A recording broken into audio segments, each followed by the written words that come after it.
Where's all the fathers in the house? Let me hear you. There was more in the first service, I think, but let's hear you again. Fathers? Good. A couple of months ago, Pastor Paul had emailed me and asked me if I'd be willing to share on Father's Day about my experience as a father. And I replied back right away, yes, absolutely, I would love to do that. But he didn't tell me how long he wanted me to share. And I just expected that if Pastor Steve gets 30, 35 minutes, that I'd probably be around the 20, 25-minute mark. They wouldn't hire a big gun like me for just a few minutes. And so I emailed... Thank you. I emailed Pastor Paul back and I said, 5 minutes, are you sure? And he replied, yes, 5 minutes. And I thought, he's traveled a lot lately in other countries. Maybe it's lost in translation. So I emailed him in Spanish and he replied back, oui, señor, 5 minutes. And his Spanish isn't very good. And so I called him right away and I said, are you sure 5 minutes? I'm a pastor's son. My whole life I've been a pastor's kid. And you're going to give a pastor's kid a microphone and say, talk for only 5 minutes? I said, that's like going to the Mandarin Chinese buffet and handing someone a plate and saying, here you go, you can only eat a little bit. We know that's not going to happen, right? The good news is this morning, though, I've checked who's on security and I think I can take her. It's Shirley Drost. As long as she's not wearing her heels, I'll be okay. And so when I was a young boy, I was so looking forward to becoming a father. I couldn't wait. I got married at a young age. I was 19 with the maturity level of a 13-year-old. You're laughing because you think I still have the maturity level of a 13-year-old. And so 2 years into our marriage, my wife and I had our first baby. And I had it all planned how that was going to go. And I learned a valuable lesson. What they tell you in movies and on TV is not always accurate. Let me explain. The way I had it pictured, I was going to be sitting at the kitchen table eating a perfectly cooked steak and a beautiful baked potato. And my wife, I was going to spill on my shirt. My wife was going to get up and go to the counter to get me a napkin, and she was going to hold on to the counter and say, oh no, my water just broke. I think it's time. And I'd get all nervous, and she'd say, but don't worry, honey, sit down. Don't worry about it. I'm going to go pack. You finish your steak. And I'd eat my steak, and I'd sneak a piece of hers, and then she'd come down the stairs with everything packed into a little tiny suitcase, and we'd go into our sports car, and we'd race off to the hospital. And I'd have permission to go through every red light. I would go past stop signs, and I would just race to get to the hospital, and then a police officer would pull up beside me, and he would roll his window down, and I would say, I'm taking her to the hospital. We're going to have a baby. And he'd say, oh, great, follow me. And I'd lights and sirens, and I would go off to the hospital to have our baby, and we would pull up, and right at the front of the hospital, there'd be a parking spot empty, and it'd be free parking, and I would go around the side, and I would open my wife's door, and I would pick her up, and I would carry her up 3 flights of stairs, and then we'd get to the top of the stairs, and there'd be a nurse, and she'd be smiley, and she would wheel a wheelchair out, and my wife would sit in the wheelchair, and we would go to the delivery room, and my wife would give 3 pushes and a sneeze, and that baby would just come out, and the doctor would hold the baby up, and the baby would be clean. That's the way I saw it happening in my mind. And let me just tell you, that's not how it happened.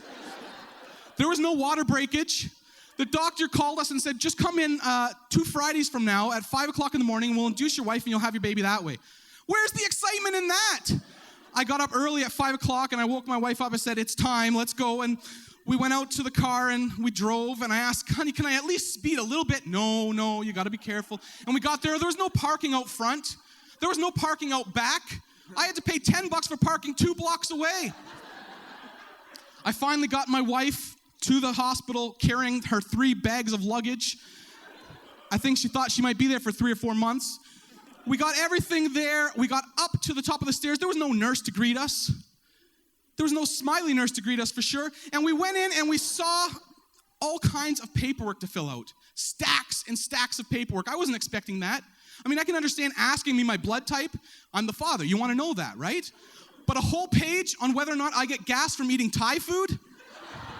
Of course I get gas from eating Thai food. Everybody gets gas from eating Thai food.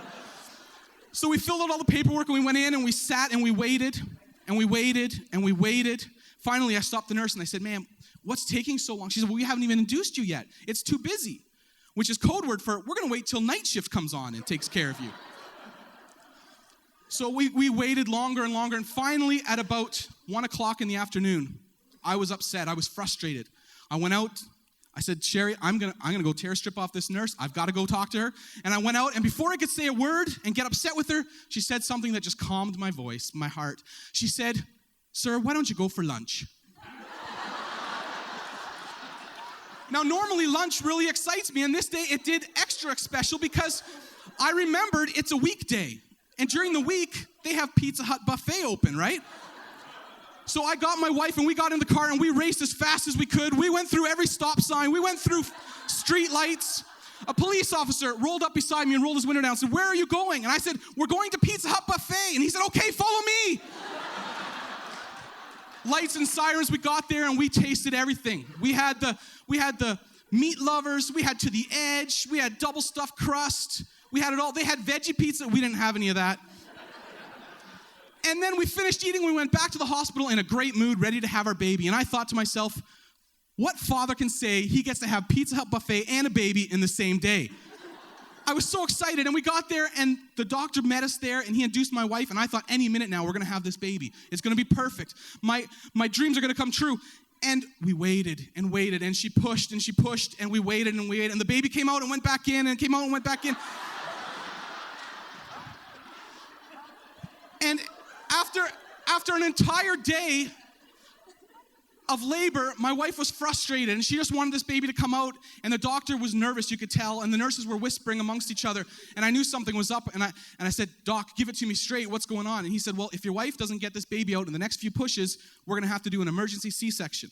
And my wife said, I don't care, let's just get this baby out. And I said, no, I'm not good with blood, let's just breathe a little bit, Sherry, let's take a little bit longer, we'll get this baby out. And as we waited, the baby came out. I said, you know what? I got to do something. I got to do something about this. I said, Self, you good-looking thing, you got to man up, and you got to do something about this. So it came to me. I was going to say something funny. And when I said this funny thing, it was going to make the doctor not so nervous, and it was going to make the nurses smile for the first time all day. And my wife was going to laugh so hard, it was going to loosen her hips, the baby was going to come out. I was going to be the hero. They were going to parade me around on their shoulders all through the hospital, chanting my name. And so I waited for that opportune time, and it came. My wife looked at me deep in my eyes and said, honey, can you go get me some ice chips? I'm very thirsty. And I looked back in her deep brown eyes, and I said, honey, I've been working all day, and you've been able to lay down with your feet up. Why don't you go get your own ice chips?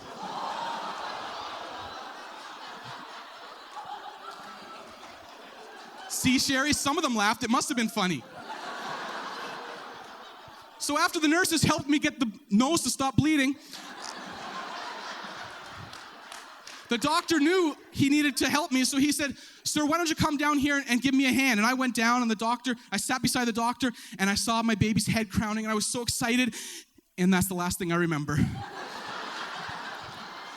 I woke up an hour later, laying on the ground, looking up at the ceiling, laying in a puddle of my own sweat.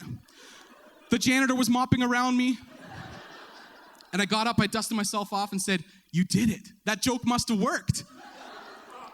And I learned something that day.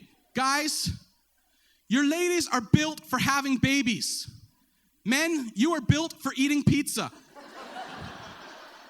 So I've got one final thought for you gentlemen today on Father's Day. I wrote it down. To my fellow fathers, on the one day of the year set aside to celebrate us, let us not forget, without our beautiful wives, we wouldn't even be fathers. And by my saying that, I just guaranteed myself extra dessert.